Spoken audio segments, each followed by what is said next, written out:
मैत्रिणींनो, मी कविता पोवार सखी कट्टे चॅनल मध्ये तुमचे खूप खूप स्वागत आहे। आपण वारंवार कोणत्या ना कोणत्या रेसिपी मधून भेटत असतो। आज मी तुमच्यासाठी एक आगळी वेगळी व तुम्हाला आवडणारी अशी रेसिपी तयार करून दाखवणार आहे। आज आपण बनवणार आहोत उपवासाचा पिझ्झा। उपवासाचा पिझ्झा बनवण्यासाठी लागणारे साहित्य पुढील प्रमाणे आहे। सर्वप्रथम त्यासाठी लागणारे आपल्याला शिंगाड्याचे पीठ, दही, मोझरेला चीज, सॅट्रिक ऍसिड, मीठ, साखर, बारीक चिरलेली मिरची, तळलेले पनीर, तसेच तळलेले बटाट्याचे काप व पाणी। शेंगदाण्याचं पीठ मी पाव किलो घेतलेलं आहे, साधारणतः एक वाटीभर होतंय असं। त्यामध्ये आता मी चवीनुसार मीठ घालणार आहे, त्याचबरोबर 1 चम्मच मी साखर घालणार आहे, सॅट्रिक ऍसिड घालत आहे आणि ही कणिक मी आता दह्यामध्ये मळणार आहे। आपण ही कणिक अशी भिजवून घेणार आहोत। ही कणिक आपल्याला मऊसर मळून घ्यायची आहे। त्याचबरोबर शिंगाडा हा थंड असतो, उन्हाळ्यात आपल्याला थंडगार पोटासाठी खूप छान आहे। त्याचबरोबर यामध्ये भरपूर फायबर असतं, फायबरमुळे पोट साफ होतं, त्याचबरोबर वजन कमी होण्यास मदत होते।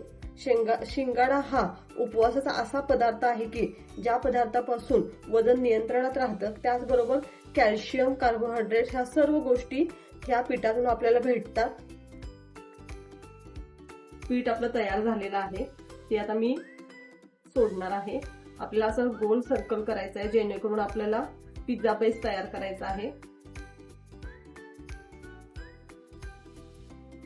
शिंगाड्याचं पीठ हे जास्त कोरडं ड्राय असल्यामुळं किंवा त्याचा गोळा ओळख नाही, त्यामुळे आपल्याला असं पातळ पीठ तयार करायचं आहे। त्याचबरोबर एका साईडला हलकसं भाजल्यानंतर आपल्याला उलट करून मग त्यावर सगळ्या गोष्टी आपल्याला बटाटे, पनीर हे सगळ्या गोष्टी टाकायच्या आहेत। एका साईडनं आपल्याला ही आपला पिझ्झाचा बेस भाजलेला आहे, त्यावर आता आपल्याला बटाट्याचे काप लावायचे आहेत। बटाटे मी पातळ चिरून हे तळून घेतलेले आहेत। उपवासासाठी बटाटा चालतो।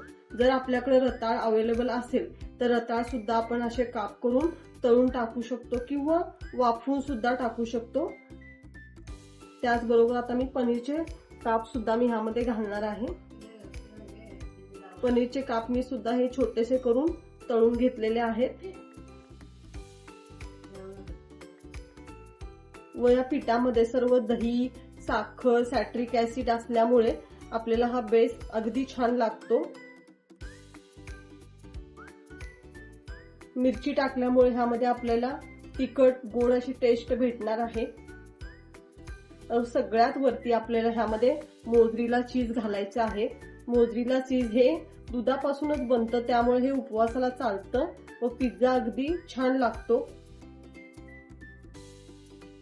उपवासाचा पिझ्झा ही रेसिपी जर तुम्हाला आवडली तर नक्की करून बघा।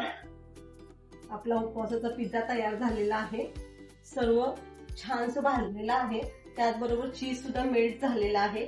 उपवासाचा हा पिझ्झा हा व्हिडिओ जर तुम्हाला आवडला तर नक्की लाईक करा, शेअर करा व सखी कट्टा चॅनलला सबस्क्राईब करा। धन्यवाद।